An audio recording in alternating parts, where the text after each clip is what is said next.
She worth it. She worth it. She worth it. She worth it, worth it.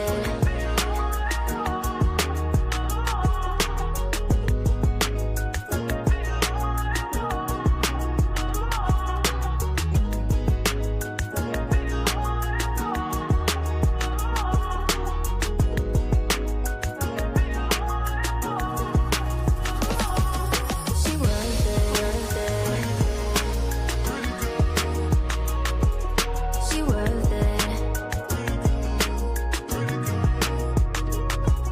She worth it, worth it.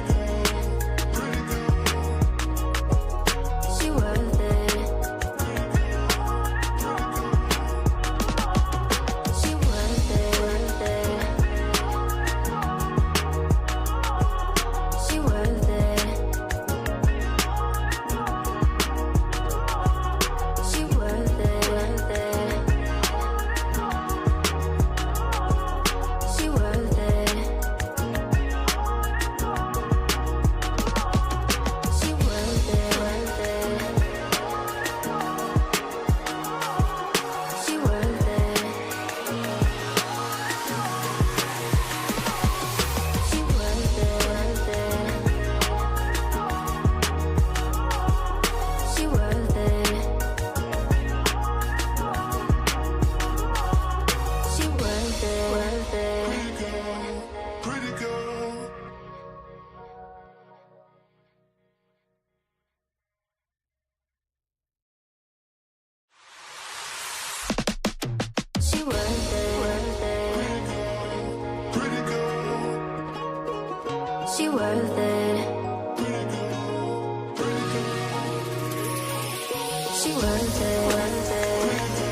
She worth it. She worth it, worth it. She worth it. She worth it, worth it.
Hey, good evening and welcome to the Girl Talk Sunday podcast.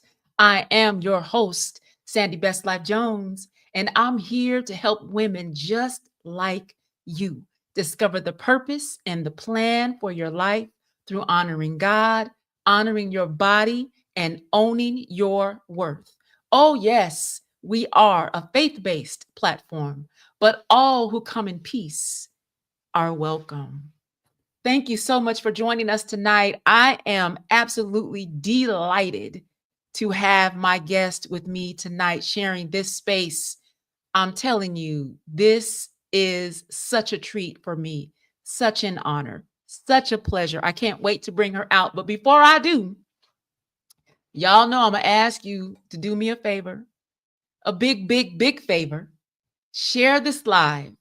If you're watching on YouTube, share the live, like the video, and please subscribe to my channel. It is a free way to support me and to make sure that you don't miss any uploads when I do go live for Girl Talk Sunday and Fridays by the Fire. So thank you. Could you do that for me really quick? Share the live, like the video on Facebook and on YouTube, and we can get started in just a few minutes. Now, I always tell you what I'm wearing because inquiry minds want to know.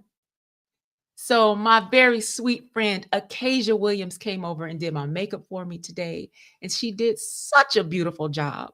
Oh my gosh. She's just a little young girl, but she did such a beautiful job. So thank you, Acacia, for coming all the way to my house to help me get ready. All of my jewelry is Amazon. Yes, I know some of you are boycotting Amazon. I chose to boycott Target instead. So I am adding to the solidarity, just not with Amazon. But all of my jewelry tonight is Amazon. Now, listen, I want to tell you how I was able to connect with Dr. ShantaQuilette.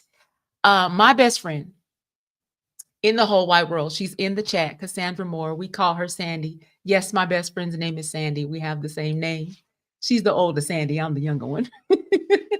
She sent me one of Dr. ShantaQuilette's reels.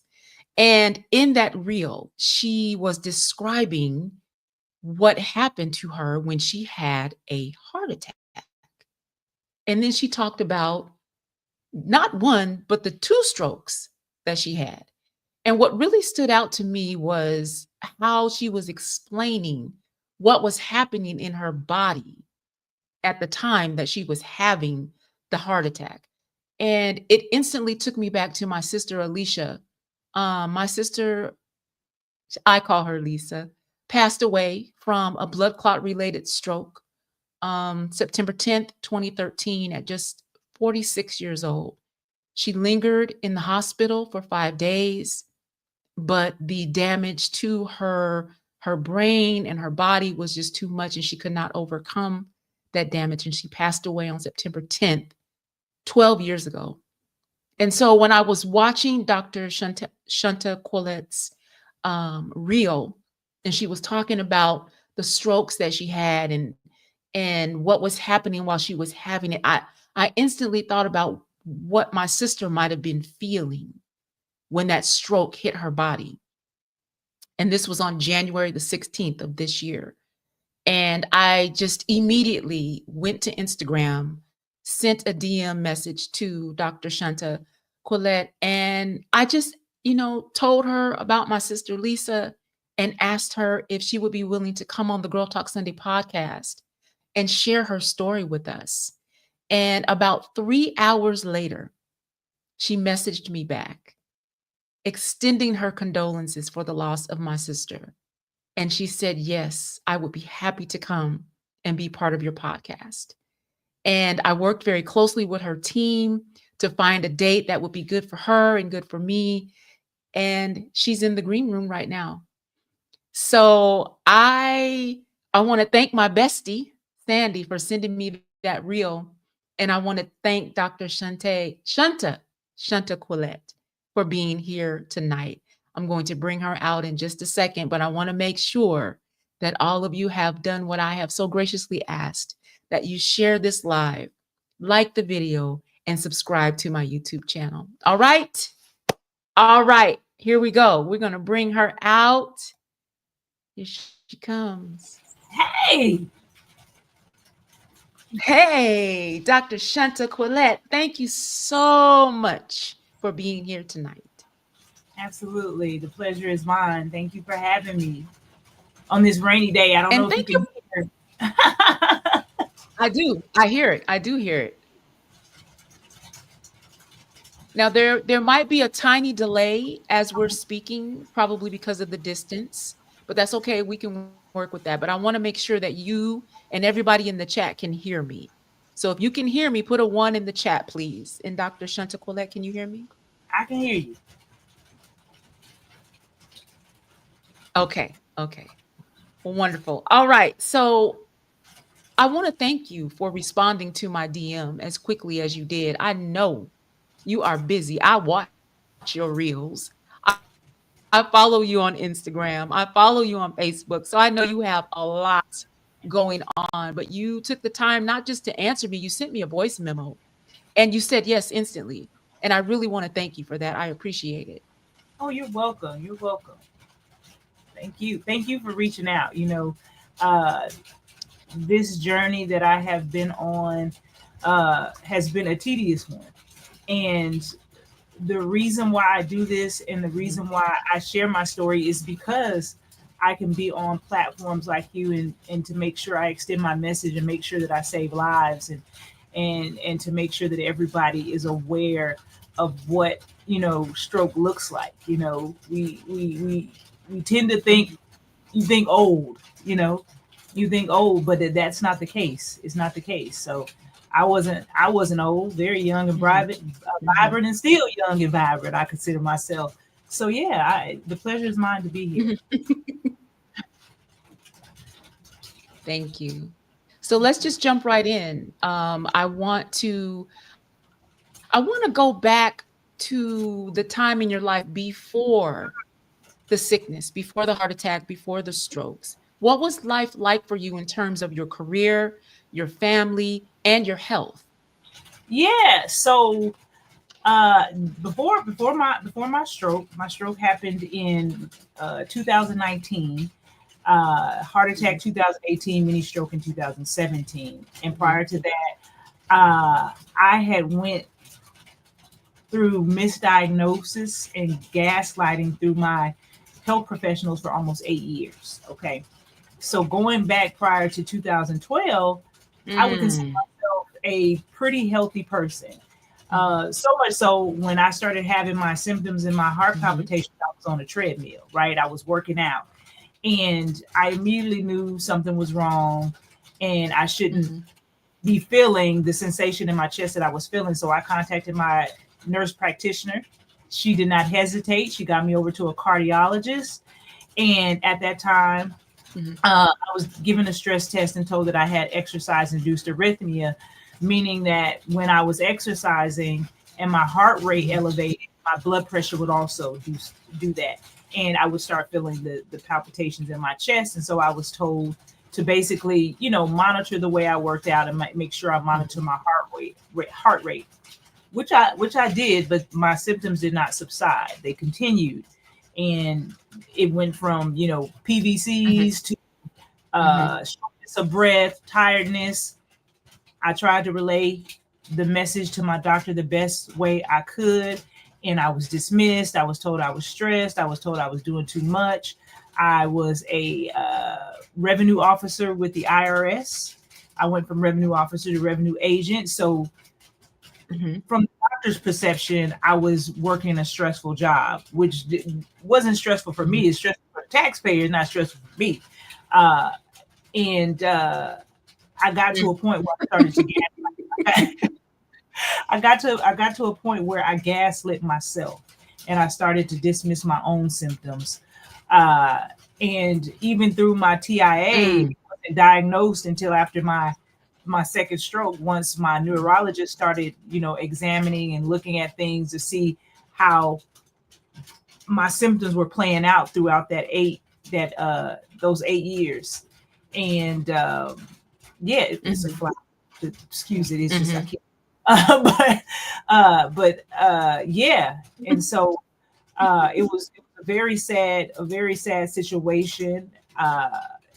Trying to relay your Mhm. your symptoms and trying to talk to a doctor and having a doctor dismiss you and having to second guess yourself is hard, Mhm. because we really know our own bodies, Mhm. right? Mhm.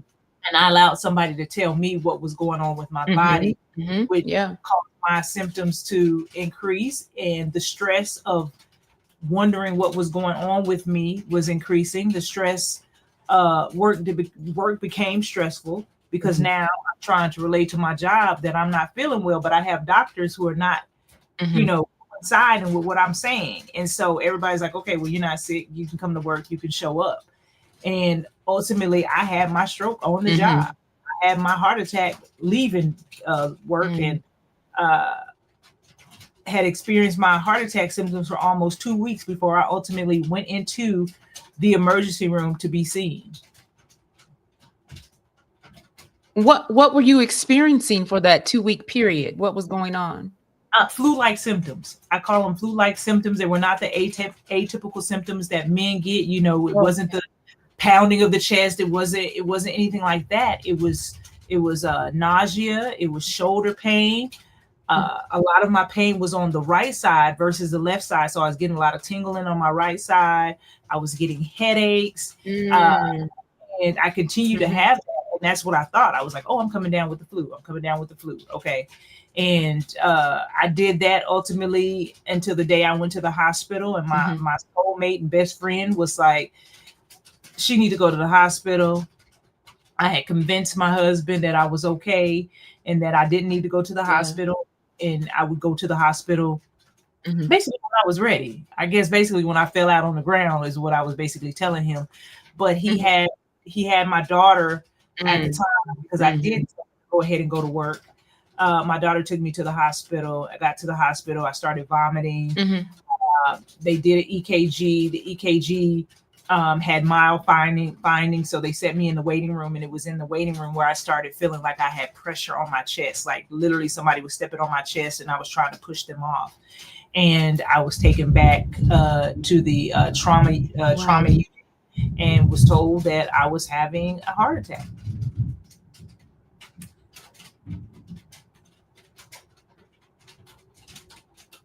Whoa. So when you say gaslit yourself, is it the usual, "Oh, I'm just tired. I got a Yeah, lot going on. Work is crazy." Did you, everything that like, minimize what you were feeling? everything that my doctor was saying, I was relaying to myself. So once the doctor said I was stressed, I said maybe I'm stressed, maybe I'm doing too much, maybe I'm Mhm. overworked, and and and Mm. this may be unbelievable, Mhm. but the Mhm. gaslighting continued throughout my heart attack, even when I was in the hospital. The doctor came in front of my family and basically told them that, hey, I've told her she needs to lose the weight. She needs to lose the weight. I told her she needs to quit her job. I told her that it's stress. And now you are sending a message to my family who already in some way or another thinks I'm doing too much. And so now it's like, okay, she's bringing this on herself. And Mhm. Mhm. that was hard. And so I did the best thing I could do is I went to work. I tried to I did get a reasonable accommodation to see if I could get my workload decreased. My Mhm. job worked really well with me doing that, and my symptoms Mhm. still continue.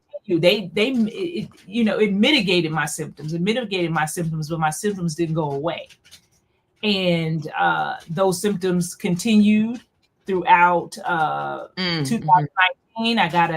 I was able to get a new cardiologist. I was able to get some additional testing done. Uh, Found out I Mhm. had a few conditions, but was Mhm. told those conditions were minor and I shouldn't really worry about them. And between a pulmonologist and a Mhm. cardiologist in a 3 or 4 day period, I was told that I was okay. And the day that I was told I was okay from my cardiologist, I was excited. I was like, "Hey, Mm. there's nothing wrong. I'm okay." I can, I can work through these symptoms that I'm having with the exercise induced arrhythmia, and I just have a leaky valve, but that's nothing to be alarmed about. And went to work next day, girl, and fell out at work and never went back.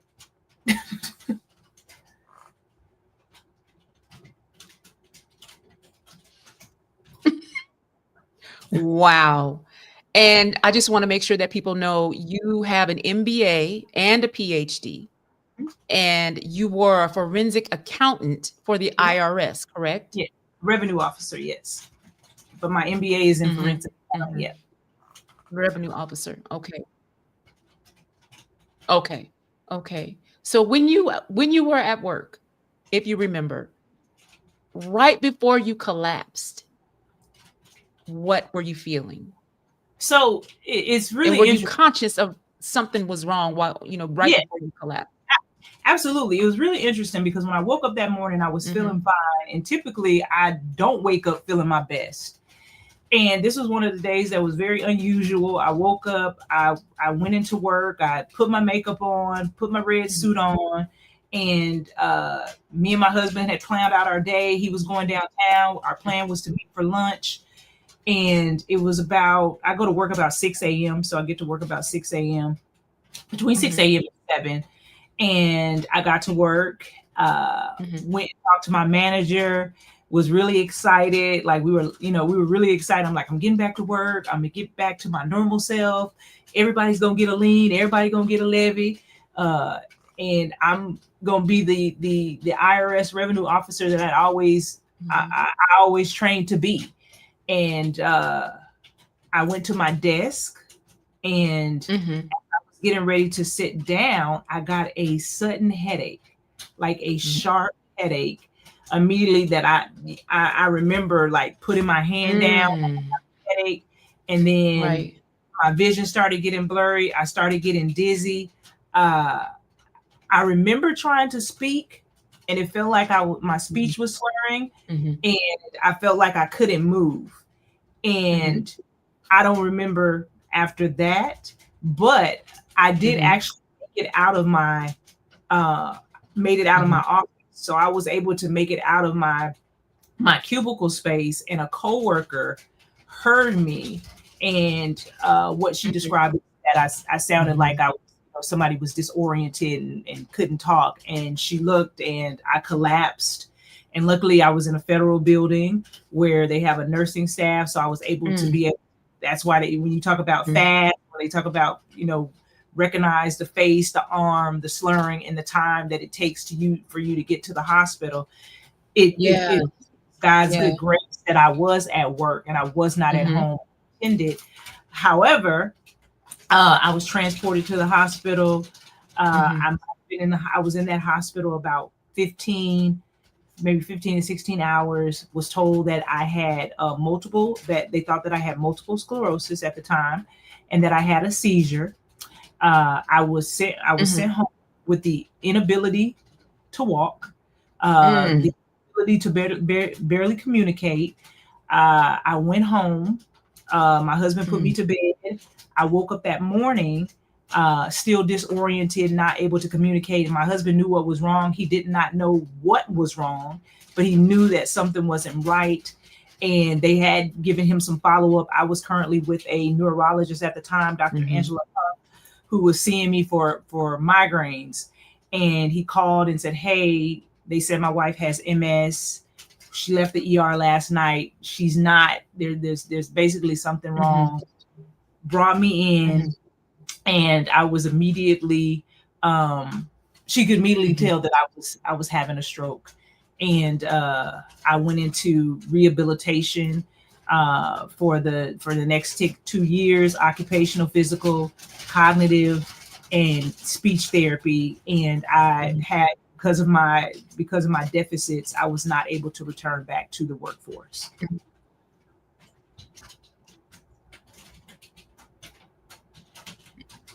Okay. So it was a 2-year journey to bring you back to your full health, or do you still I, have the strokes and the heart attack, because you survived 2 strokes and a heart attack? yes. And I said, now I look beautiful. I look good, but I still do suffer. Yes, you do. Yeah, I do suffer from some post-stroke symptoms. So I do have some post-stroke side effects that affect me, and I was diagnosed with ASCVD, atherosclerotic cardiovascular disease, due to cholesterol. This is where the plaque builds up on your arteries, and so I take medication for that. I take medication for my blood pressure and heart palpitations, and yeah, I have a lot of brain fog, and it doesn't help that I'm in perimenopause, so that just adds on top of it. So yeah. Thought one time I was having dementia, girl. I had so much. That's a lot. That's a lot. With my brain. Yeah. Yeah. So were you overweight at the time? So at the beginning I wasn't, but during the time of the exercise induced arrhythmia and just having the fear of exercising and feeling uncomfortable, I started to pick up weight. And then I probably picked up, in between that 8 years, I probably picked up about 50 to 60 pounds. And then after my stroke, because I was incapacitated, can't just say it was because I was incapacitated and still eating and was really in a bad space. I was in a bad space. I was depressed. I was unhappy. My life just felt like it was in a disarray, and I continued to gain the weight. And it wasn't until my cardiologist and my neurologist saw me creeping into type 2 diabetes that they were like, hey, you have to lose the weight. And so I tried to get bariatric surgery. I was not a candidate for bariatric surgery, and then that's when my doctor started talking about GLP-1, Saxenda, Wegovy, Ozempic, and at first I could not afford. It was just too much. $1,600 a month is not inexpensive when you're thinking about prescription and something that you pay for monthly. And finally, I was able to get my insurance company to approve Ozempic, and I was put on Ozempic and was able to get a reasonable rate for the Ozempic because of the type 2 diabetes. And I was on that for almost 3 years and lost 160 pounds. Wow, 160 pounds in 3 years. In 3 years, honey. Wow. So how long was it after your illness and your recovery time that you said, you know what, I can't go back to work doing what I used to do, so I'm going to have to find another way, not just to create a source of income, but to share my story so that other people won't do what I did and try to talk myself out of getting needed because I'm having a stroke. So when was it that you decided to build this platform that we see today, and how did you get started? I don't think it necessarily was my decision. It was a decision that God made for me that I walked into. I really loved my job at the IRS. Don't deny it. I had set in my mind years ago that that's where I was going to retire from my good government job. And despite trying so hard to recover and trying to go back to a person who no longer existed, and trying to snatch the pen out of God's hand while he was writing, I finally got pulled by the lapels, because when you have to face your own mortality, several times, Mhm. the Mhm. conversation with God is different, right? And so it took a lot of listening and a lot of surrendering, Yeah. because Yeah. I was running from the person who was in the mirror, right? Mhm. And it was through my own pain and the support of my children and my husband who really saw what I was going through, right? They saw the pain that I was Mhm. going. There was a point that I started pretending that I was better just so I could go to work. My job was allowing me to work a few hours out of the week, and they're like, "Hey, you don't have to do Mm. this." But I was trying to prove something, right? I was trying to prove something to them. Mhm. I could do it. I Mhm. wanted Yeah. to be somebody I was no longer. And it was my children during the pandemic who asked me to get on the social media app TikTok to do some skits, some little skits that they were Mhm. doing. Now I was already involved in women's health because I had a nonprofit called the Mhm. Pink Pepper Project. But when my health started becoming affected, Right. Right. everything else starts to kind of be affected when you as a person can no longer perform in a capacity that you did before due to Mhm. illness. But I started doing the TikToks Mhm. and enjoyed them. And my husband started participating in the Mhm. TikToks with me, and they just loved. Everybody just loved it, and I really loved it more than anybody in the home because I was mostly the one at home. And I, Mhm.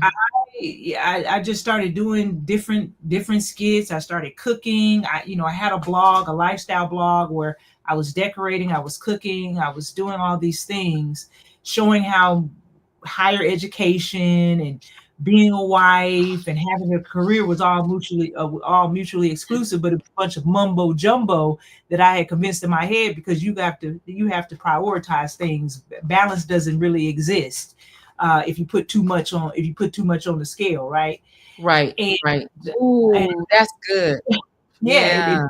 that scale be like, it's just all over the place, Mhm. and you have things falling off. But Mhm. I continue to do that, and I one day I was feeling I was coming. I came from therapy. Therapy was like 4 days a week, 3 to 4 hours a day. Mhm. It was excruciating. I understand when people say, "Hey, I can't do it. It's Mhm. hard." It was hard. It was hard mentally, Mhm. Mhm. physically. And I came home and I got on camera. And one of the things that my aunt Patsy, when she sees, how you hear the saying, you don't look like what you've been through, but some people do. And my Mhm. aunt all that rolled hard and put up with. Right. And I came home looking rolled hard, put up Oh, with. no. I came home Oh, and no. looking roll hard wet, honey. And I got on that camera and I told a story that was basically fictional, but also it embodied what I was feeling at the time, how I felt by myself, what I felt about myself, how Right. I was feeling. And baby, I woke up the next morning with I had never seen my Mhm. phone do what it was doing from an app. It was just I was just getting bling and notifications and notifications, and then it went from notifications to people calling me and saying, "Girl, is this you? Who is this? You done came up in the group chat. Like, is this you?" And at first I was a little scared because I'm like, Mhm. "Child, listen, I'm trying to these folks, I want to go back to work, but I ain't ready to go back now." And they're gonna be like, "Look like she talking well. It look like her head is bobbing well. She can come on here and do some of these tax cases." And so I was a little Mhm. nervous. I was like, okay, what does this mean? Because I didn't know what virality was. I didn't know what virality was. I didn't know what viral meant, but I Mhm. had gone viral. Mhm. Did not know what that meant and was Mm. Mhm. intimidated by it because Mhm. I'm like, listen, I'm trying to keep my job. I ain't trying to, but God does what he does and he does it so well. And that started opening up more conversations, and people started reaching out and was like, I feel seen. I feel seen as a mother. I feel seen as a survivor. I feel seen. Or some people were just like, I haven't laughed like that in a long time, and I needed that. And I knew how important laughter Yeah. has always been for my Yeah. soul. It has always been for my spirit, been on my spirit. I have always relied on laughter to get me through the worst times, you know. And that was another time where I allowed humor Mhm. to to overcome, right? To help me process what I was currently in. Mhm. And that went from Steve Mhm. Harvey to Ellen to all these people sharing these videos and people reaching out and asking for more. And it became this big thing that was bigger than me. And as I was sharing those videos and participating in, you know, this content with my son and my family, I started to share my story. And as I shared my story, then Mm. American Heart Yeah. Association reached out, and I was really looking for a support group because I didn't know any young people who had strokes. I didn't know any young people who had heart attacks, and I wanted to be seen. I wanted somebody to hear me out. I wanted to understand what life looked like later. You know, I was scared because they were telling me, hey, Mhm. the likelihood of you having another stroke is very probable, and I was just Mm. like, okay, Mhm. what is this? And they reached out to me, and I started out doing videos showing people how you can live life after a stroke, how you can clean, and how you can cook, and how you can still participate in your daily Mhm. activities and not be intimidated by it. And then I got to the point where now I'm the Mhm. national ambassador. I'm the national ambassador, uh, not because Mhm. I'm not because there's Wow. about me and my heart attack story, but it's the way that I can relay the message to the individual who needs to hear it. I'm a straight shooter when I talk. Right. What I mean what I say, and I mean it with Mhm. love. And I want to save lives, but I also do it in humor. I also do it in a way that you can receive it and you feel good about Right. receiving it, and it makes you want better for your life. Yeah. And that's what I want. I want better for women. I want health equity. I know the health system has so many disparities, and we don't want to address, you know, we don't want to Mhm. address the elephant in the room when it comes to, you know, racism and discrimination, not only in Mhm. not only, you know, outside the health system, but it's not, nobody wants to say Mhm. that my doctor is racist, or nobody wants to say that I'm not getting fair and equitable health care Right. because my Right. doctor doesn't like me because of the color of my Mhm. skin. That's a hard, we already know what, you know, we already know, but it's still a Mhm. hard pill to swallow. Mhm.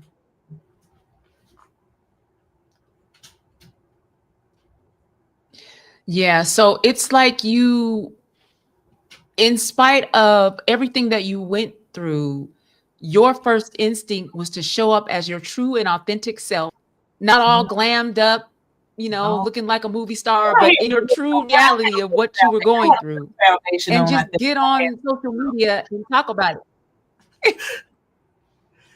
I think I had a little foundation on and some curls, I And this is think. about your videos. First of all, I love your son, Adam. I think the This is world what I loves about your videos. You get your family involved. Your son Addison is hilarious. I love the videos with Addison and your husband, because your husband is like, he's your ultimate hype man. yes. But at the same time, you're sharing important messages to us too. And I Yeah. think that's what makes it work. Like you said, it's the humor that allows us to receive what it is that you're saying, especially when you're talking about perimenopause. I think Yeah. perimenopause and menopause are the buzzwords right now in women's health. Yeah. And when you talk about the symptoms that you're having with your perimenopause, stuff that you encounter because of perimenopause, that is important information. But you relay it in a way that makes it palpable and funny. And I think that's so effective. Yeah, I think so too. I think people want to be seen, but people want to escape as well, right? And they want to be seen, they want to feel heard, and they want to feel like there's somebody else experiencing the same things I'm experiencing, and I'm not crazy. And what's really interesting is I've been talking about perimenopause since 2019, and I created a company called Thrive Innovations, which my brand Girl Be Natural focuses on perimenopause and feminine hygiene.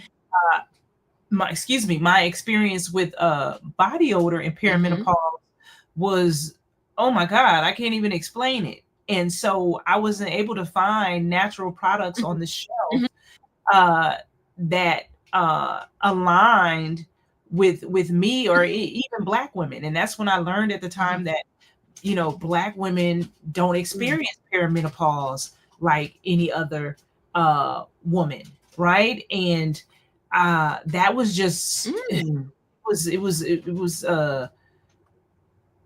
horrendous to even find that out. But I came up with a solution. I came up with a solution to mitigate my issues. And at the time when I was talking about it, I was told that there was just no space for perimenopausal products in stores. You know, you didn't see perimenopausal products in the store, and you had deodorants and things like that. Nothing that was niched to perimenopause. And so when God told me to scale back and really focus on my comedy and my content creation, he knew what he was doing, because he knew later on the conversation would come back up. And so I can go and look at all my videos. I can look at all my videos on my Instagram and be like, when God put it on my heart to create Girl Be Natural, he knew exactly what he was doing. And so now I have a space to talk about it and to be open about it, and really have these conversations, which was considered taboo, you know, years ago. You know, the conversations that our mothers were really having with us. You know, this is not, you know, now, like you say, this ain't your mama's menopause. We can talk about it, and we can feel free, and we can and you can have these conversations without feeling embarrassed. And that's one thing about me. I've never felt embarrassed about having a conversation that is like, you can't control. It's like, it's something that we don't choose perimenopause. It chooses us. And you basically have to live with it and live through it. And so why would I be ashamed of something that is naturally happening to my body? Right. And so, and even with my health issues and eating and gaining weight, I'm not ashamed of that. I know that these conversations can help someone, and now I can comfortably laugh about it now that I'm healed from the trauma that came with that. Right. Say more about the differences between the perimenopause symptoms in Black women and women of other races. Say more about that, because I've never heard that. Yeah. So it is, and a lot of people haven't. But the conversation, Oprah recently had an article in Oprah Daily about it. But basically, because of racism, discrimination, intergenerational trauma, our stress levels are going to be higher, and stress causes your symptoms to be worse. So your hot flashes are going to be worse. Your night sweating is going to be worse. So those symptoms are not going to be the same as you get your stress levels increase. That affects your cortisol, and the cortisol makes your symptoms worse, right? And so that's basically what it is. It's basically like everything else. We don't, the pressure of work, the pressure of being a Black woman in corporate, and you're 40 years old, and you're going through perimenopause, and you got the stress of work, and you got the stress of life. it's not the same. Even there are disparities when it comes to women's health, but women are more likely to be misdiagnosed. But there's a difference, because my experience as a Black woman is not going to be the same experience as a white woman. So when a doctor tells me to not be stressed, or you're stressed, it's not going to be the same stressors that a white woman may have. Just me, Wow. I me, have never me having a Black heard son. anyone make that distinction. Yeah, you it's Googleable. Yeah. Yeah, I'm gonna research that, because I've never heard that.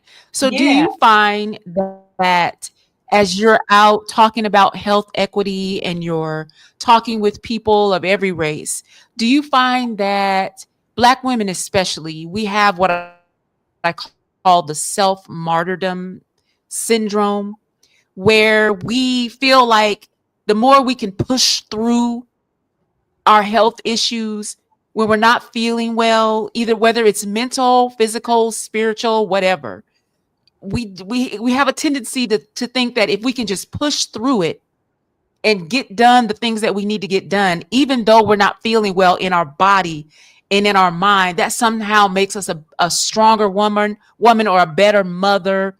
Do you find that when you're out talking about health equity and you're just talking to people in general? Is that a Yeah. Black woman thing, or is that a woman thing, period? A woman in general thing, but I think it's more emphasized and prevalent in Black women. But I think it's a woman thing. We tend to put people before ourselves all the time, and we will dismiss Yeah. our symptoms because there's Yeah. other things going on. Life is life, and I don't have time to be taking off work, going to the doctor, missing hours, missing money to worry about what's going on with me. It's not that bad. I can go through it. A lot of times I say we'll put emphasis on what we look like on the outside, and not really respecting our bodies, and not listening to the signs when our body tells us. I had this conversation on a live. I said, we treat ourselves like a brand, like a Mercedes. We could hear the Mercedes ticking, and we'll turn the music up. We'll make sure it's shiny and clean on the outside, but the music's too loud. We turn it up too loud so we don't hear the ticking, and it continues to tick, and then it continues to start running slow. And as it's running slow, we still trying to run the car down to the ground until the engine stops and it breaks down, and there's no more. And what we need to do is, when we first hear the ticking, we need to address. We need to address. And then we can't take care of our families. Yeah. We can't, thrive in our career. Everything begins to fall apart because for some reason, we want to feel like Superwoman. We want to portray this facade of being Superwoman. And it benefits no one. It doesn't benefit us. It doesn't benefit the people we love. Nobody. Yeah. Nobody. And you call yourself Superwoman, you don't have X-ray vision. You can't catch a bullet with your teeth. You can't fly. So what is the benefit of being Superwoman if you don't even have any superpowers to come with it? No, you are a human being who needs to be nurtured. You are a human being that needs to be nurtured and taken care of. We will confide in our beautician more than we will a physician. Pick up and schedule our appointment and make sure, get mad because our appointment was canceled and all that. But we won't put that same, and I'm not talking about all women, but some women. I'm talking to somebody that we will put everything on. We'll put everything in front of us, but our health and ourselves, and not realizing is, if you are not here and you are not well, all those things that you are worried about will no longer exist when you are not here. The show will go on without you. And people will be asking who is bringing the potato salad, and they will be doing the electric slide after your funeral. No, you want to take care of yourself. We want to That's right. we want to take care of this one shell that we get, because you only get one of them. You only get one of them. And if you respect the body, it will Mhm. respect you. And it's Mhm. all about prevention, prevention over treatment, prevention over treatment. The doctor he can't help Mhm. what he don't know what's going on. Mhm. But once you start listening to your body and you become aware, and Mhm. you adhere to what your doctor is saying to you, excuse me, Mhm. you have a better outcome, Mhm. and it makes for better Yeah. outcomes.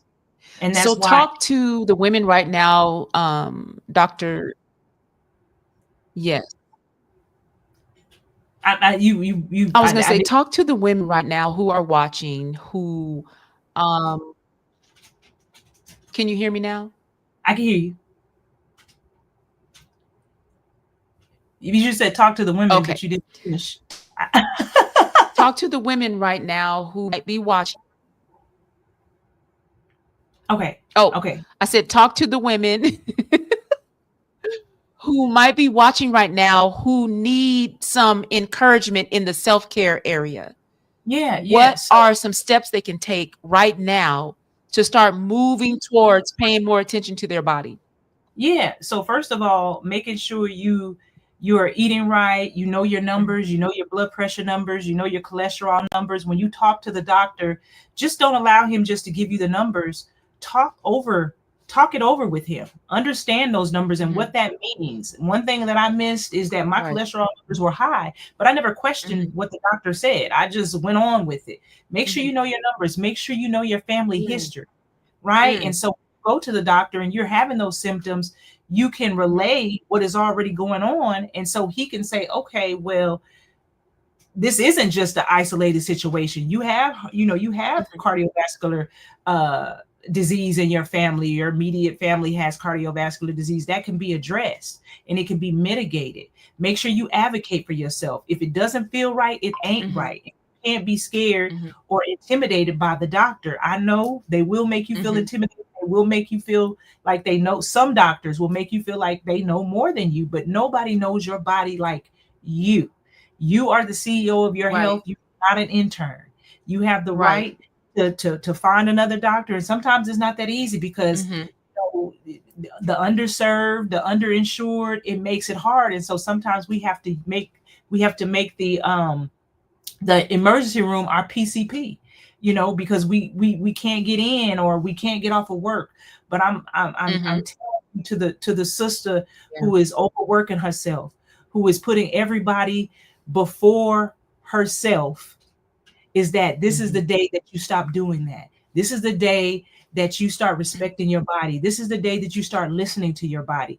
This is the day that you wake up and you start journaling, you start meditating.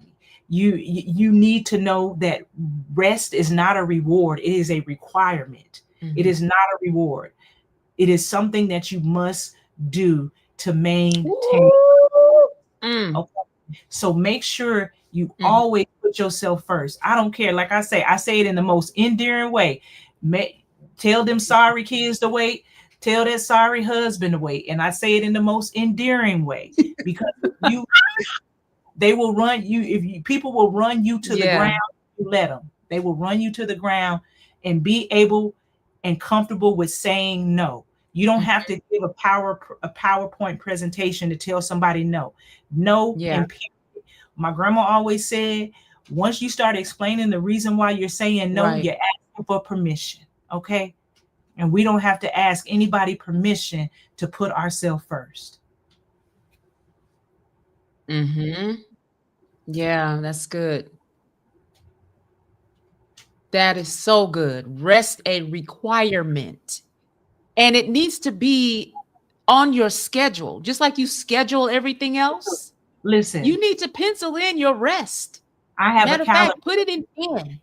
I have a calendar, and on my calendar from 7 a.m. Mhm. to 9 a.m. That is when I'm doing my Mhm. meditating. That's when I'm exercising. Mhm. That's when I'm walking around. That's when I'm laying in the bed, staring, looking with my eyes open. But that is my time that I have specified for Mhm. me. And I make sure Yeah. that I adhere to that. Mhm. Do it just like you would do any other appointment, Mhm. any other Mhm. schedule. Schedule your time for you. Mhm. Go to bed. You find yourself when you go to bed, put that cell phone down. Sometimes it's hard. We get to Mhm. scrolling and laughing, Mhm. but Go to bed. what I've learned, even Mel Robbins talked about this. Don't put your phone on the dresser. Put your phone in another room so you don't even have to mess with it, because Mhm. the first thing you're gonna do is when you wake up in the Mm. morning is you're gonna pick it up, get on it, and scroll it. And every time you get screen time, your Mhm. brain Yeah. recharges. It wakes up again, and it starts working and working and working and working.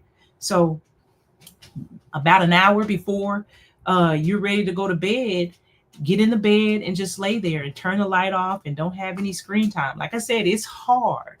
It is hard to do that. But Mm. it is Mhm. easier when you get the mindset to say, I'm putting myself first. It's all about changing that mindset. And when you want to live, you will do the things Mhm. necessary. Amen. Don't Yeah. wait till you had Yeah. that nice linen, cotton, polyester, spandex hospital gown with your butt cheeks out to say, I'm, you know what? I'm gonna get my life right. No, do it before that. Do it Yeah. before that. Yeah. It's interesting that you say that because I just recently fired my doctor because I asked him for a bone density test. And he said, "Why do you need that?"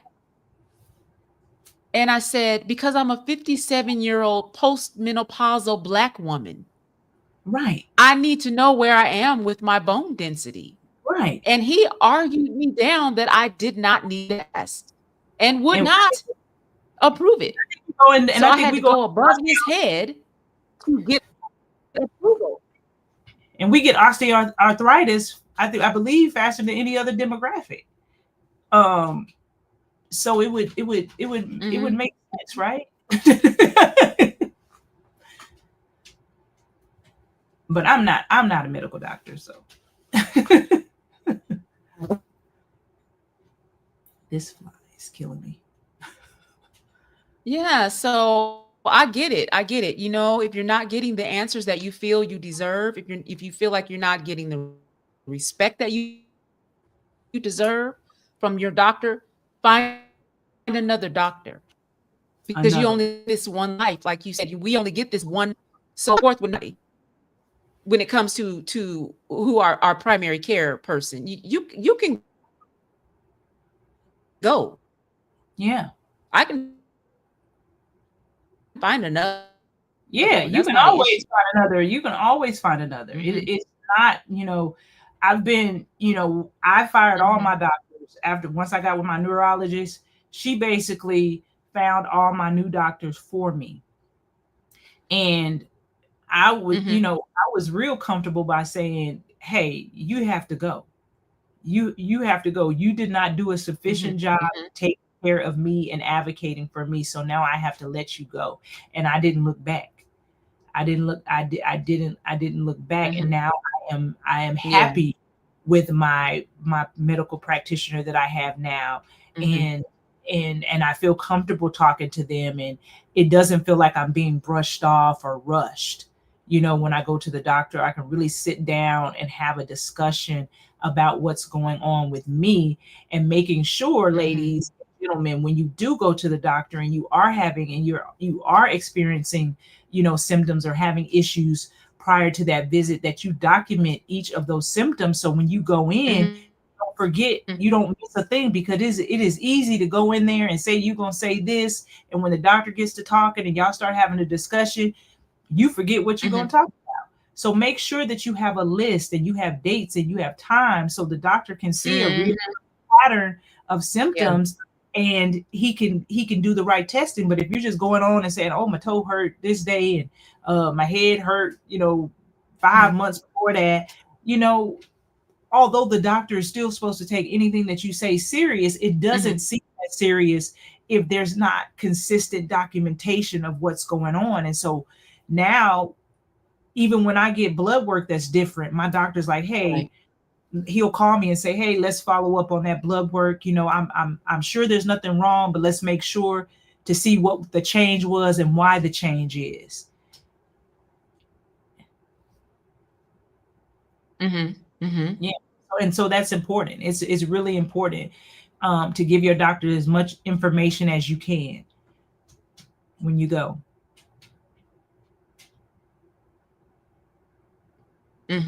Yeah. Yeah, my new doctor went back through my medical records and asked me. He's an African doctor actually, and asked me a whole bunch of questions about my history. Went back and looked at all of my medical stuff, and he said, "Why aren't you on hormone replacement therapy?" He said, Hmm. Do you have a history of cancer in your family?" I said, "No." He said, "Do you have a history of this, a history of that in your family?" I said, "No." He said, "Well, are you having menopausal symptoms?" I said, Yes, indeed. He said, "Well, why haven't you tried out the estrogen patch?" I said, "Nobody ever told me about that. I didn't know anything about that. I've been doing hormone replacement therapy now for about 3 months, and my night sweats and hot flashes are gone." Absolutely. I mean, once you get good care, you can have a quality of life. The thing is that a lot of women Mhm. are not having the quality of life with Right. perimenopause because they are being dismissed. The doctors are telling them that they're not in perimenopause, and they're Yeah. attributing those symptoms to something else. And so women are just walking away frustrated, and they're really not, going Mhm. above and beyond. And they're just going home and they're suffering in silence. And Mhm. it shouldn't be like that. Like, for me, I can't get HRT. I can't Mhm. get hormone replacement therapy, but there's other things that I Yeah. I now have taken charge of my life in, learning that there are menopausal triggers, and there's foods Mhm. that make your hot flash worse, and doing meditation and doing hypnosis and hypnotherapy to Mhm. help my inability to sleep at Mhm. night, and that 3 a.m. syndrome that us women get, where we just randomly wake up at 3 a.m. and don't know why. Yeah. First, people were like, Jesus Yep. waking you up. Mhm. Let me tell you something. Jesus know I'm no good to him at 3 a.m. He wakes me up at 7 a.m. in the morning. Okay. So we ain't gonna put that on the Lord. Mhm. But I learned that was, it was a symptom of perimenopause. And now I'm doing hypno. I'm telling you, I'm like, people like, look, I'm like, listen, I can't barely open my eye to say, Father, help me at Mhm. that time of a morning. But now I'm in hypnotherapy, and I am really focusing on. She said, I'm really focusing on my overall health and making sure Mhm. that I can eliminate as many symptoms as I can, because it can be debilitating. Everybody else is getting on your nerves, you getting on your nerves, and it's not a fun way to live. Like, you truly want to thrive. Mhm. I want to be out thriving. I want to be happy. Mhm. I want to be. I don't want anybody to be an inconvenience to me, and I don't want to be an inconvenience to anybody else. Nobody wants to walk around and be around a moody mama and a angry mama, but all if they don't Mhm. have to, and if you can do things to help prevent that, it makes a better economy, Yeah. and makes for a better economy in the household, right? And now, even my son, we used to do skits where he's Yeah. like, "Are you Yeah. having that?" I have a skit where he's like, you got that old woman, you going through that old woman stuff?" And I just look at him like, and he's like, "Yeah, no, is that what it is?" And having an understanding, like, and he always, like, the other day, he's like, Mhm. what is perimenopause, mama? And I explained that to him, Mhm. what that is. And so, once everybody has an understanding of what's going on, and how it works, it can be better received, and people have better understanding than you just walking around sweaty, angry, mad, sleep deprived, and you're taking it out on everybody else, and nobody knows what's going on, because you're suffering in silence. So you need to talk about it, and you need to share it. And therapy is key. If you can't get a good therapist, get you a journal and write that Mhm. stuff out. But you deserve Mhm. be able to feel good and you don't have to suffer in silence. There's so many good doctors and there's so many Yeah. resources. Dr. Yeah. Marie, And I don't think people realize the 3 o'clock wake up. Yes, there yeah, are. it is like literally And I like don't think women realize that 3 o'clock wake up thing, that's a real thing. that That's is a a menopause real thing. thing. I remember I was telling people and they was like, girl, that's Jesus Yeah. waking you up. You need to get your Bible and you need to Mm. start praying. And I'm like, yeah, I am. I'm waking up praying and handle obo shaba shando because I can't get no sleep. I'm hot. I'm drenched. I'm doing all these things. But I'm like, there has to be something going on Mhm. with my body that I'm waking up at 3 a.m., at 2 a.m. Yes. after going to bed early. And that affects your day. When you wake up at 3 a.m., that affects Mhm. the rest of your day. That productivity goes down when you are sleep deprived and you're not feeling great. And listen, I've been doing hypnotherapy for about 2-3 weeks now, and I have not been awake at 3 a.m. I told my husband, I said, I have not, and I feel good. I'm waking up at 6 o'clock, Mhm. 7 a.m., and I'm able to get back to a Mhm. normal routine, which wasn't so normal for me before. And I really feel Yeah. good about that because I'm taking charge of Mhm. these situations. I'm not just going to sit in it. I'm just not going to, you know, allow it to just Mhm. move over and I'm just going to sit and process it and do nothing. No, there are resources out there. There's so Mhm. many doctors out now, with books and uh, online dialogue that Mhm. you can follow.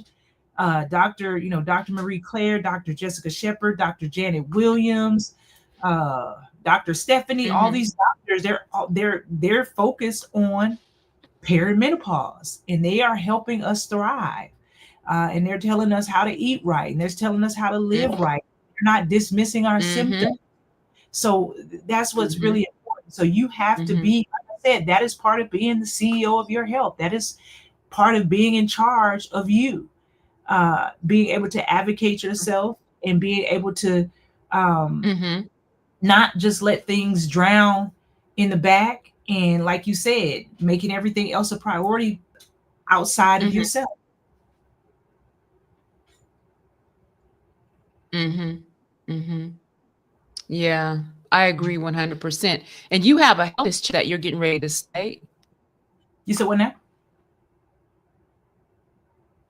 Can't hear you.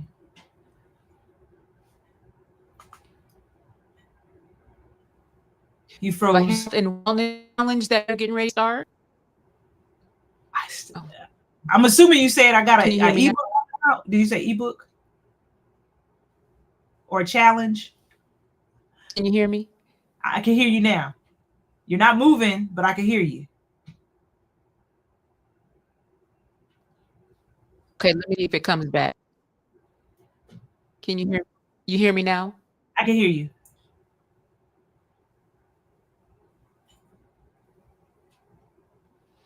And what was your question? I'm sorry.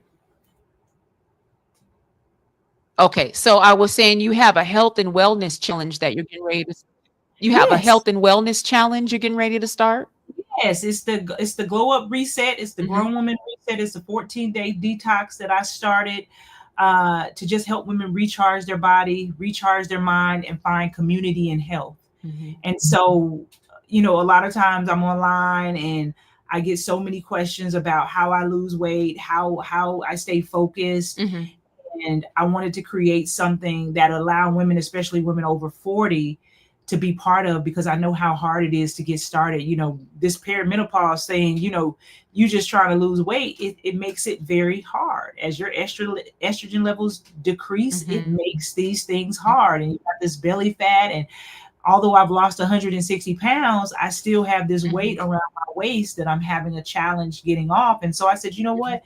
I'm going to really focus on something that'll Mhm. help me minimize my waste, and I'm gonna bring my community into that. Mhm. And so I took a survey, and I was getting so many inboxes like, "Hey, I want to do this I want to do this with you. I did the Daniel Mhm. fast in January, and so many women were like, "What's the Daniel fast? I want to participate."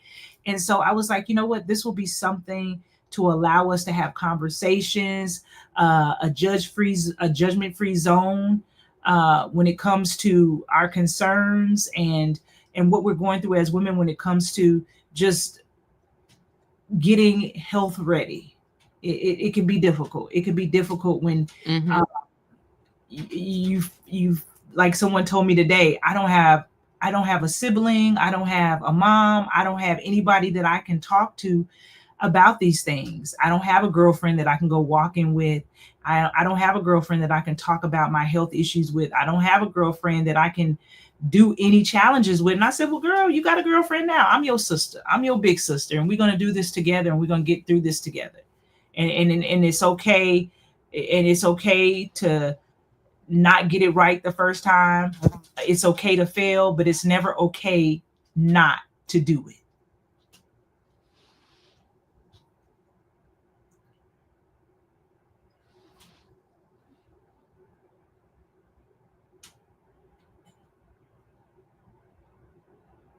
I think there's a delay.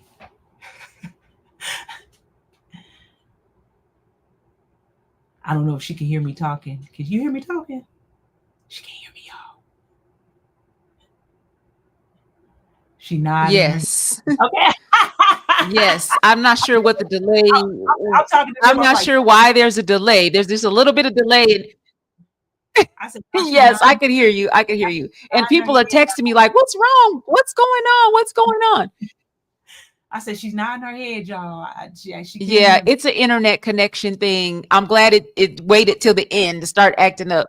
But yes, I could hear you. So if people want to join your challenge, Yes, if you want to should if they you want go to to Instagram to join your challenge? you can go to Instagram. You can go to Instagram, and on any Hmm. post, you can type reset. If you type the word reset, I will send you the link. Or you can go into my Instagram bio at, Hmm. you go to Hey ShantaQ. Go to the Hey ShantaQ, like it's named right here on the screen. And then at the top of the Hmm. screen, you'll see merchandise, events, and products. You click there and you just go down to the Glow Up Reset. And it's $5.99 to join. I also just added another free digital product called Eating to Happiness, and focusing on boosting your emotional health through eating. And that's absolutely free. And so as the week comes by, as the week Hmm. goes, I'll be adding more free digital products. I also want to emphasize that if you do join the challenge, we have a private Facebook group Hmm. with members that you can come in and ask questions. I'll be sending daily messages, and I'll be engaging, and it will be me. It won't be somebody else moderating and pretending to be me. It will actually be me, and we will have conversations and answer all your questions, and we'll be Hmm. in together because I'm doing it too.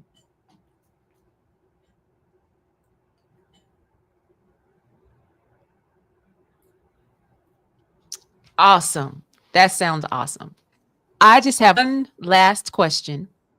And that question is, when you look back at all the things that you've been through and you see the woman that you are today, what are you the most proud of?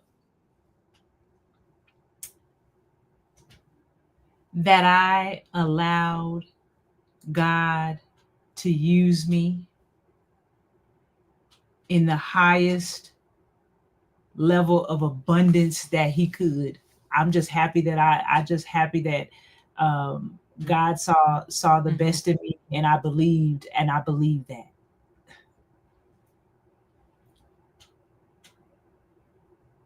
Yeah. Oh, that's good. Not only did he see it, but you believed it. I believed it. He said He saw the best in Yeah, me. I love that. I love that. All right, you better sing. You better sing. Child, listen, I wish God would have given me vocals. Well, you Listen, have so much love. You have so much love in the chat. hey ladies, thank you for all the love. Say that one more time. I said, thank you, ladies. Thank you for all the love.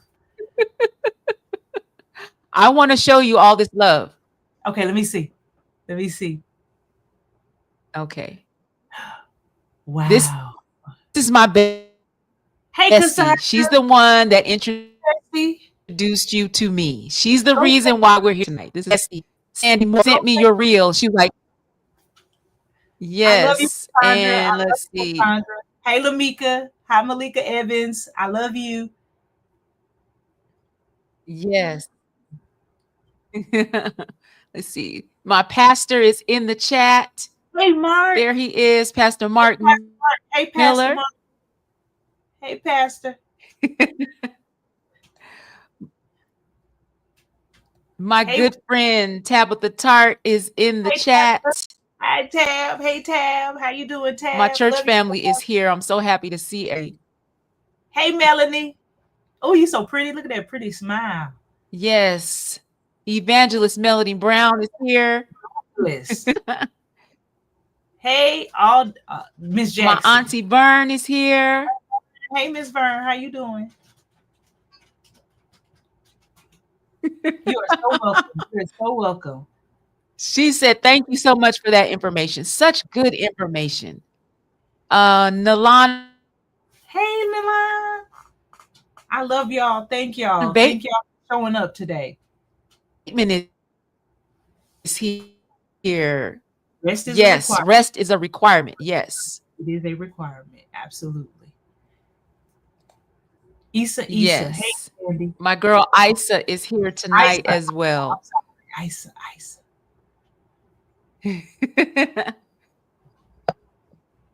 Isa, yes. So I just want to thank you again for being here tonight. There's a reason why social media has embraced you. You have over 1 million followers on Instagram alone. I haven't even Yeah. looked at TikTok. That's just Yeah. Instagram. There's a reason for I love I love the people, and I love how they pour into me, and I could not do any of this without them. that. uh my success is not predicated on Mm-hmm. money. My success is predicated on impact. And so I want my legacy to Yeah. stay in this world and be able to go on uh way long when I'm long gone. Uh and as long as I'm able to do that, I am happy. If I can help one person, I can help a million, you know. So that Yeah. one person can translate that message to Yeah. thousands. So that's the thing, is to carry the message, carry the bone. What I say, carry that bone, and take it somewhere else, and feed the nation with it. Mm-hmm. Mm-hmm. Amen. Now I do have one more question. One more question. Okay. Where where is Addison? Upstairs in his room. Upstairs in his room. He might listen. I might text him. He might come down. Hold on. He let me look on Life 360. Okay. He's in there. Let me see. I Let me make love sure. Addison. Okay, hold on. Okay. Um, let me see. Let me see. My husband. He has a, because sometimes when I call him, he'd think I'm getting ready to tell him to do something. Roy, hold on. Give me one moment.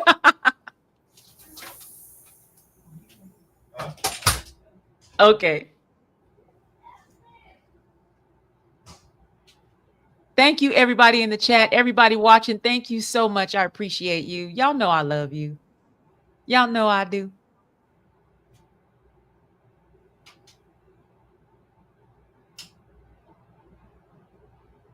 Listen, I'm going to sign up Dr. ShantaQ. Let me sign up for her challenge.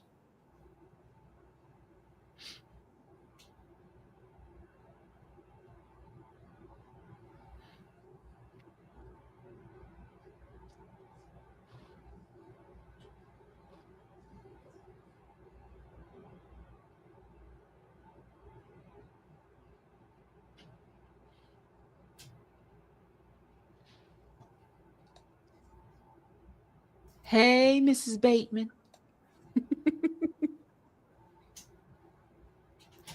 I see you guys texting me.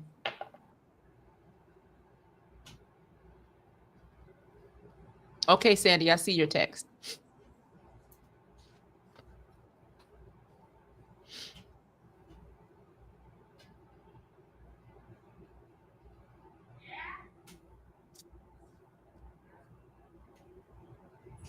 I was gonna play one of her reels, but I am not that tech savvy, and I'll be done shut down this whole live trying to play one reel.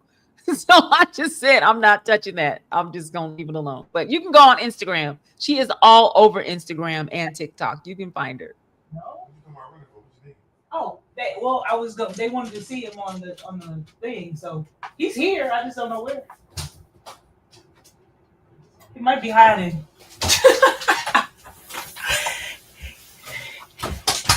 He's here. He might be outside sitting in his car. My daughter's gonna try to see. He might be. Well, tell him to say. She's gonna see if she can find him real quick for you.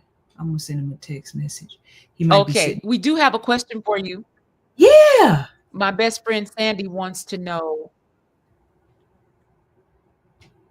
She wants to know, did you have a history of strokes, heart attacks in your family? I did. I do have a family history. So that was the one thing about knowing your family history.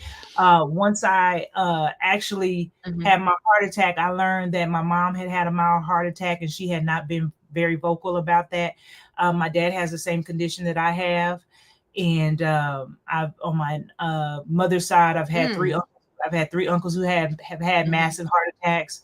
My great grandmother had congestive heart failure, and stroke and heart attack is also on my dad's side of the family too. Oh, wow. Two of my first cousins have had. Well, one of my first cousins has had a stroke, and then I have another first cousin that's had some heart issues. So yeah, I mean that's what I just, and those are the people I know. That's not, there could be many more. Yeah. Yeah.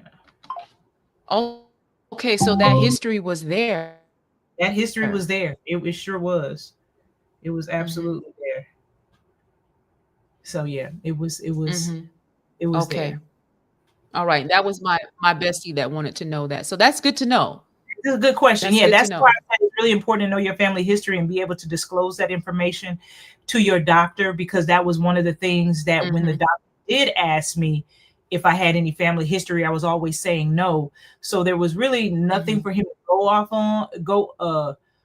go on, because I'm coming in as a young, I appeared healthy Black woman outside of or just not a healthy Black woman, just a healthy woman with no underlying health issues, right? And so I think it would have been a key factor if I would have said, well, yeah, my dad has these issues, my mom has these issues, congestive heart failure runs in my family. It would have made more sense. Oh, there he is. There he is. Put your pants up. It's frozen. Hi, they want to say Hey. We on YouTube Live. I'm on Sunday Girl Talk. And this is Sandi, and they love you so much. And there's so many people watching you, and they like. He said, "How many people watching?" He want to know the number. Yes. How many people watching? Oh, I don't even know. He want to know. He want to know. I want to ask though. Is your mom naturally funny? Yeah. Everything's natural. Yeah, I can tell. I can tell. What you see is what you get. She said, "What you see is what you get." Yeah, pretty much. Yeah.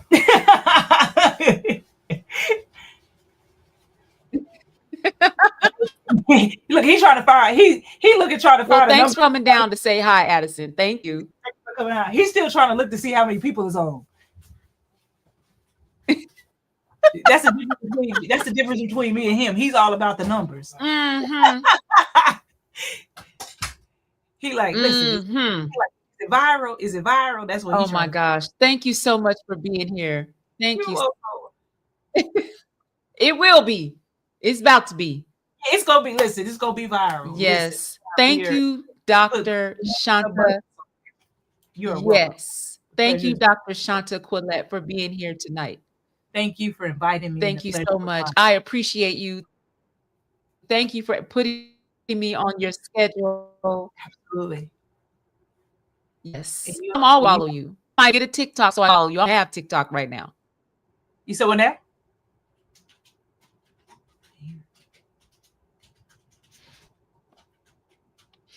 I said I don't have TikTok, but I'm about to get it so I can follow you on TikTok too.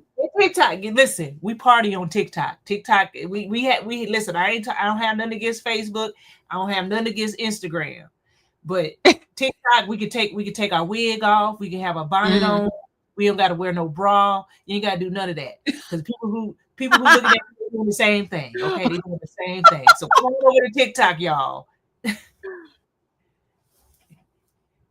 It's the after hours with no rules. Amen. Amen. Well, God bless you. Keep doing what you do. Thank you. Bye bye. Yes. Keep doing what you do. Your platform is necessary and needed. We love you. Thank you. Bye.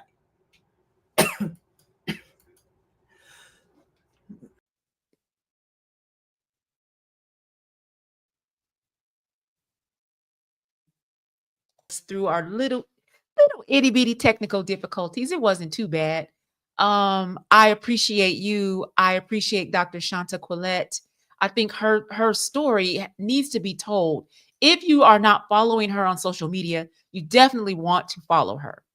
Her messages are timely. Yes, they are filled with humor, but she shares some really important information, especially about women's health and wellness. So get on over to Instagram, follow her on IG, follow her on TikTok, follow her on Facebook, wherever she is. Follow her. There's already over 1 million people following, and you could be one in that number. Thank you so much for being here.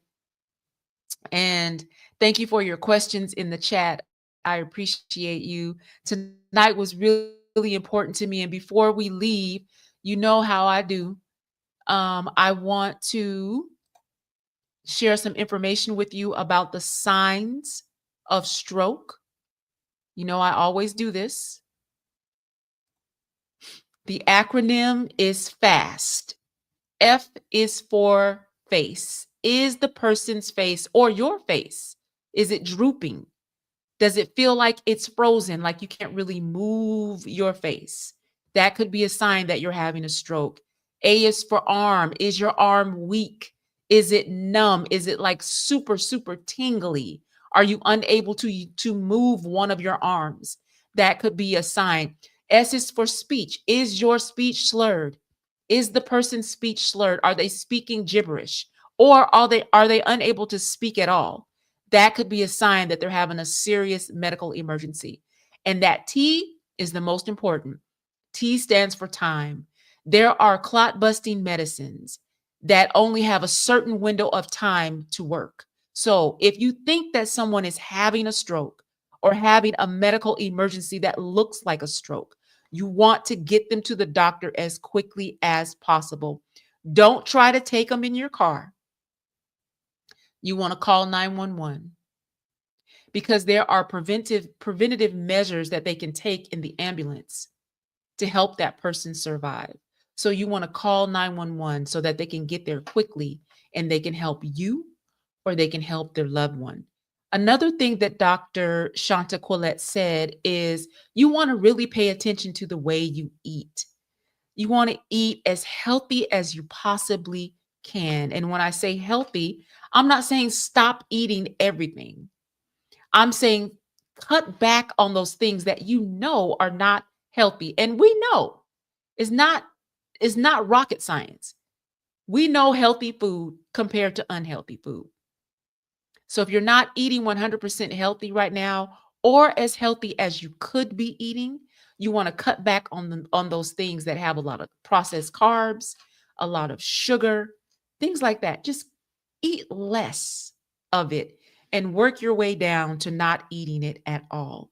You want to get up, you want to move your body every day in an intentional way, not just walking around the house doing the normal stuff that you do, but you want to carve out some time to exercise every single day. It doesn't matter what it is. Some people like to do Zumba, aerobics, jogging, running. I prefer to walk. I walk every day. And I don't walk less than a mile every single day. That is my contribution to my heart health and to my joint health and to my overall health. I walk every day. You want to make sure that you're drinking enough water so that you can stay hydrated. If you can get yourself up to half of your weight in ounces of water, wonderful. If you can't get that high, you want to do at least 2 liters of water every day, and just plain water, unless you put a little lemon in there or a little lime in there. But get your water intake up if you're not already doing it. You want to use some kind of mindfulness technique, whether it's prayer or meditation or whatever works for you. You want to quiet your mind. Just like Dr. ShantaQuilette said, you want to start your day in a quiet space, not on your phone. Find a space. It doesn't matter where it is in your house or where you are. If you're even at work and you can find a little space somewhere, quiet your mind. Don't start your day with your phone. These are all things that you can implement tomorrow morning to start to move your life towards a healthier way of living. These kinds of things matter. Your spiritual hygiene matters. Your mental hygiene matters. Your physical health matters. The things that you allow into your life, the people that you allow into your life, the thoughts that you allow into your life, all of that matters. You want to move away from toxic people, toxic situations, toxic habits, toxic mindsets. You gotta move away, especially when you're a woman of a certain age like I am. Once you hit that 40 mark, you really should be doing it before then. But once you hit 40, your health needs to be your number one priority. Because, and I say this all the time, I say it all the time. Y'all probably tired of hearing me say it, but I say it all the time. You cannot pour from an empty cup. So your job is to fill your cup with the things that can allow you to be in the best mental, physical, and spiritual shape that you can possibly be in. And let your cup overflow with that. What is in the cup belongs to you. That overflow is for everybody else. And I know that's counterintuitive for a lot of us because we're so used to putting other people ahead of us, other people's needs, wants, desires, whatever the case may be. We're so used to putting other people in front of us. But Dr. ShantaQuilette said it. You got to be on the top of the priority list. You got to schedule your wellness. Otherwise, you're not going to be any good to yourself or to the people that love you and depend on you. So that's my message for tonight. Thank you again for being here. I really appreciate you. I absolutely do. On the 9th of June, which is a Monday night, Girl Talk Sunday will be back with my really special guest. Her name is Zelina Mathis. She's coming to talk to us about her son DJ. He was killed 2 years ago, and his murder is still unsolved. Senseless act of gun violence. And Zelina is out here in these Tacoma and Seattle streets telling everybody that she can know or everybody that she can speak to about how to start to do what we need to do to clean up the city and to decrease all this senseless gun violence. Zelina is coming to talk to us about her son, DJ, and about the book that she wrote called DJ Saves the Day.